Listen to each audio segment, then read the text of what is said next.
Welcome back to another technical deep dive here in the debug zone. Today we're tackling a big question and breaking it down with insights from other users. Hopefully this clears up some misconceptions and helps you get the answer you need. So buckle up, stay a little curious, and let's jump right in.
And that's a wrap.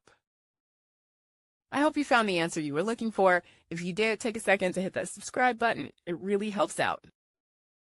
And let me know in the comments which solution worked best for you. See you next time in the debug zone.